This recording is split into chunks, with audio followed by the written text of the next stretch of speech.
Welcome to the BYU MPA Principles of Impact. My name is Ava Weitzman, and we are going to be talking today about creating a purposeful plan or logic model. This is the second video in a three-part series about measuring and communicating the value of your work to everyone around you. These principles are based in strategy and evaluation and are scalable. They can work at the individual program or organizational level to help you capture and communicate the impact of the work that you do. The first video in this series talked about using a meaningful mission to inspire and communicate your purpose. This second video builds on that first idea and talks about how you can use a purposeful plan to link every activity in your organization to that meaningful mission. This purposeful plan also helps you to eliminate activities that don't ultimately help you fulfill your mission. The third video in this series will talk about using empowering evaluation to demonstrate your effectiveness at carrying out your plan, achieving your mission, and to help you inspire innovative change and eliminate practices that just don't work. So when we talk about a purposeful plan, what is it that we mean? Really, we're asking the question, how do our activities achieve our objectives? How do the things that we do every day, week, month, or year help us to achieve our ultimate mission? So a purposeful plan has four characteristics. First, it identifies the day-to-day activities that you're actually carrying out. Second, it identifies the resources that you need to effectively carry out those activities. Third, it links your daily activities to your mission, and it does that through a series of outcomes. And finally, a purposeful plan logically maps your resources, activities, and mission together through what are essentially a string of if-then statements.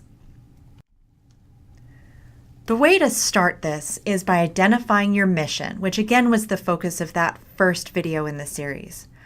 Once you've done that, you want to identify the activities that you carry out on a regular basis. The mission can also be thought of in terms of long-term outcomes.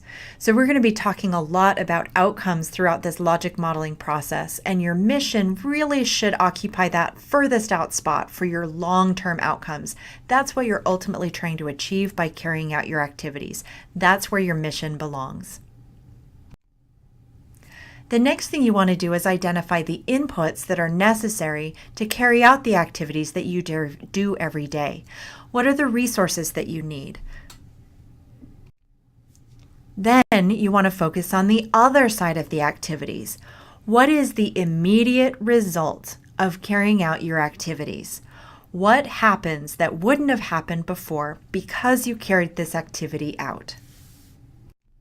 Finally, you're going to link those immediate short-term outcomes to your mission through a series of intermediate outcomes. Most of the time, carrying out the activity doesn't immediately result in mission fulfillment. Because of that, it's important to sort of link what does immediately result from the activities with that mission through a series of outcomes. Allow me to demonstrate. In the last video, we used an example in which President Kennedy was visiting a NASA Space Center. And at the time, the entire purpose of the NASA program was to put a man on the moon. Well, President Kennedy encountered, so the story goes, a janitor who was mopping. And he asked the person what they were doing. And they said, "I am helping to put a man on the moon." And that just demonstrated how a mission, a purposeful mission, can really link everybody in the organization. But this time we're going to sort of examine that claim that mopping, this activity that was being carried out, really does help serve the mission.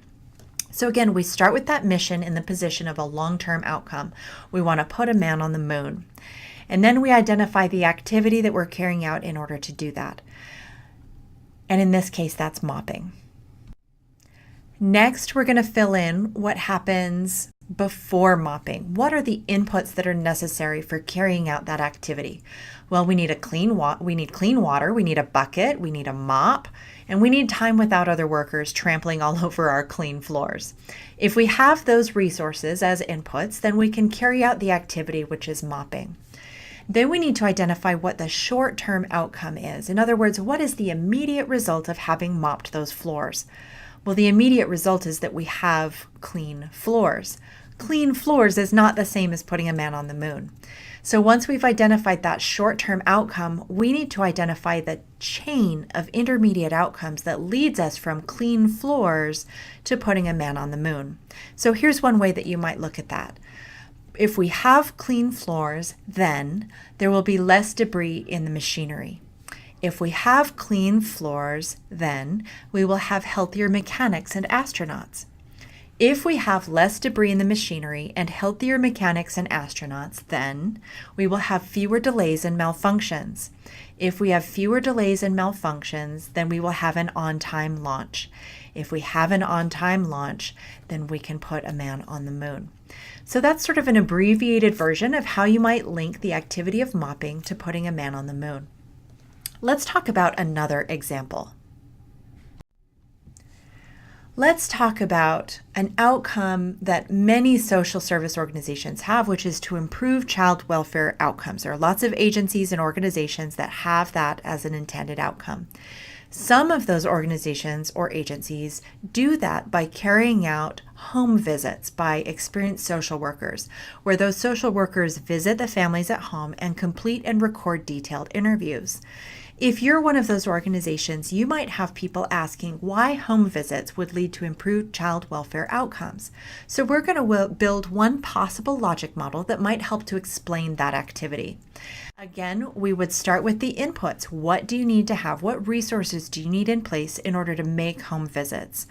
I'm going to list out experienced social workers, cars, and tablets as some of the key resources that we would need to carry out that activity. Then on the other side of the activity, what is the immediate result of having made those home visits and recorded those interviews? Well, as a result of carrying out that activity, we have detailed and multidimensional information about the child's home environment. If we have that information about a child's home environment, then we have better information about family needs, and we have more trust between families and social workers. If we have better information and more trust, then we can make better care decisions. If we make better care decisions, then we can have improved child welfare outcomes. So you can see one possible way that we would link the activity of making home visits with the outcome of improved child welfare outcomes.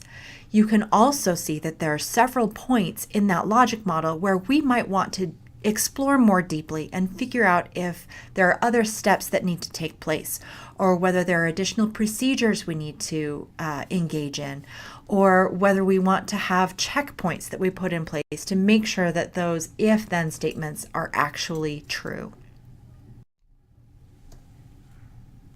The challenge for you is to create a purposeful plan for your position or for your organization. Again, these ideas are scalable. You can identify your personal mission for carrying out the job or volunteer position that you're engaged in. And if that's the case, you can then explore how the activities that you're carrying out on a day-to-day basis help you to achieve your personal mission. So this works at the organizational level, the unit level, or the individual level. And again, the first thing you want to do is identify the mission of that position or organization. Second, you want to identify a specific activity within that position or organization that you're going to map out. Ultimately, you would probably want to engage this process over and over again for each of those key activities that you or your organization is carrying out. Third, you'd identify the inputs or resources that are needed to carry out the activity that you've identified. Fourth, you'll identify the immediate results, the short-term outcomes that result from carrying out that activity. And finally, you'll build an outcome chain that links that short-term outcome ultimately with your mission. By doing this, by developing a purposeful plan or logic model, you can more clearly communicate the resources that you need and justify those resources in terms of the mission. That's going to resonate better with funders, with taxpayers, with grant makers, with donors, with any of your stakeholders. Also, you can identify the very specific purposes of each activity that your organization carries out as it relates to the mission of that organization. You can also identify the intermediate steps between carrying out that activity and achieving the mission. That'll help you to identify and remedy any logical flaws or missing links that you have in your plan to see if you can sort of bolster the logic of how your organization functions. It also helps you to link every activity that you carry out to that broader aspirational mission, which can help units or individuals to feel a greater sense of belonging. They can understand how it is that what they do every day really links to that overall mission that everyone in the organization is working toward. And finally, carrying out this logic modeling process can help you to stop wasting resources and activities that just don't logically hold up, that don't really serve the mission, or for which there are too big of logical leaps to get from the activity to the outcome that you're trying to ultimately achieve. So again, creating this logic model or purposeful plan is the second in a 3-step series that can help you to capture and communicate your impact. Video 1 in this series talked about using a meaningful mission to inspire and communicate your purpose. This video talked about how using a purposeful plan can link every activity to that mission. And the third video in this series that'll be coming up talks about how to evaluate that plan and to demonstrate the effectiveness that you have in achieving your mission, carrying out your plan. And by doing that last step, you can inspire innovative change and eliminate practices that just don't work.